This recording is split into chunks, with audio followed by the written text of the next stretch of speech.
HOA Karen ordered my mom's flag taken down. Fine $3,000. My mother's flag wasn't just cloth. It was her pride, her history, her heart stitched into stars and stripes. When Karen, the HOA's self-appointed queen, demanded it come down, I didn't expect a war. But war is what we got. Mom had flown that American flag in our front yard for decades, ever since Dad passed. He was a Vietnam vet, and that flag was his last gift to her, hung on a sturdy pole he'd bolted into the ground himself. Every morning, Mom would step outside, her arthritis slowing her steps, and raise it with a reverence that made my chest ache. It wasn't just patriotism, it was her way of keeping Dad close. The neighborhood loved it. Kids would salute it on their way to school, and old Mr. Jenkins across the street would tip his hat. But Karen saw it as a personal affront. Karen moved into the cul-de-sac last spring, her Mercedes SUV gleaming like her perfectly manicured lawn. She was the new HOA president, elected by a narrow vote after promising uniformity and elevated property values. Her first act was a rule book thicker than a phone directory, stuffed with petty regulations, no pink flamingos, no unapproved mailboxes, no flags unless they were HOA sanctioned. Mom's flag, weathered but proud, didn't make the cut. It's faded. Karen sniffed during her first inspection. Her clipboard clutched like a scepter. It's an eyesore. I tried reasoning with her. I'm Emily, 32, a graphic designer who moved back home to help Mom after her hip surgery. I stood on Karen's porch, explaining the flag's meaning, Dad's service, Mom's ritual. Karen's eyes glazed over. "Rules are rules, Emily," she said, her voice dripping with condescension. "If we let one person break them, the whole neighborhood falls apart." I left fuming but figured I'd fight it at the next HOA meeting. The meeting was a circus. Karen presided like a judge, her gavel a manicured nail tapping her tablet. I presented Mom's case, my voice steady but my hands shaking. "This flag isn't just decoration," I said. "It's a memorial." A few neighbors nodded. Mr. Jenkins even clapped, but Karen cut me off.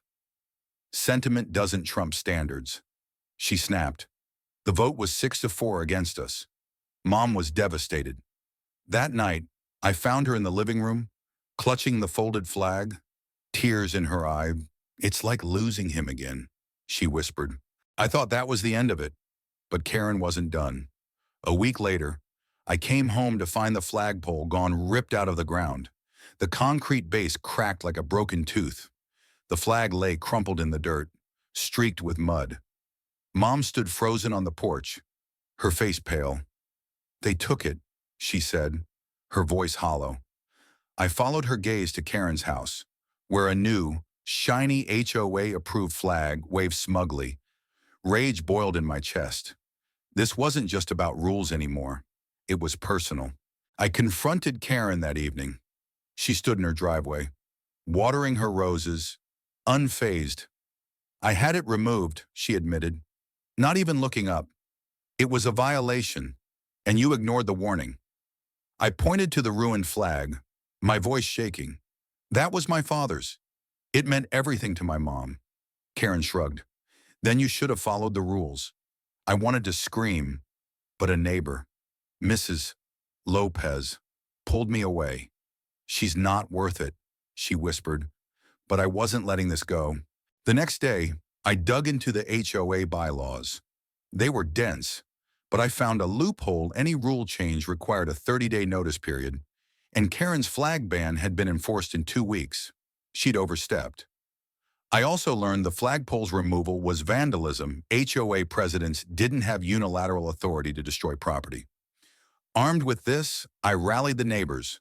Mr. Jenkins was first to sign my petition for a special meeting. Mrs. Lopez, a retired lawyer, offered to help. Even Tim, the quiet guy who mowed lawns, joined in, muttering about Karen's power trip. Then came the twist. While digging through HOA records, I found an old email from Karen to a developer friend, boasting about how she'd clean up the neighborhood to boost property values for a potential sale.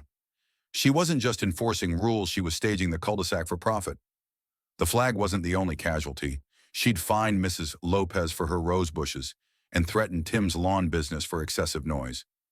This wasn't about standards. It was about control. The special meeting was electric. Neighbors packed the community center, their murmurs buzzing like a storm.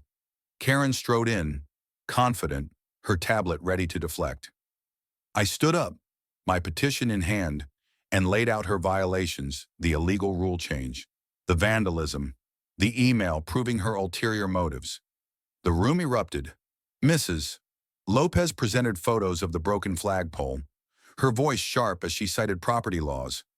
Tim, usually silent, stood and recounted how Karen had tried to shut down his business. Even Karen's ally, a nervous guy named Greg, hesitated when I revealed the email. Karen's face twisted.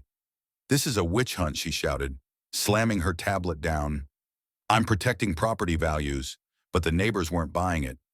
Mr. Jenkins, his voice trembling, spoke up. "That flag was for my friend, Tom Emily's dad. He died for this country. You don't get to spit on that." The room went silent. Karen's smugness cracked, her eyes darting for an exit. The vote was unanimous. Karen was out as HOA president. But that wasn't enough. Mrs. Lopez filed a formal complaint with the city, citing property damage and HOA misconduct.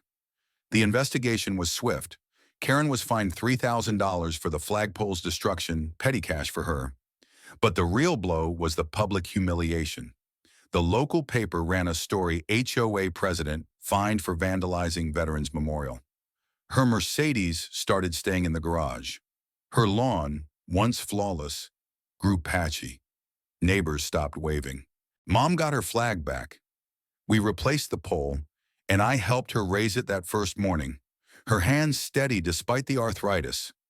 The cul-de-sac gathered, clapping as the stars and stripes caught the breeze. Mr.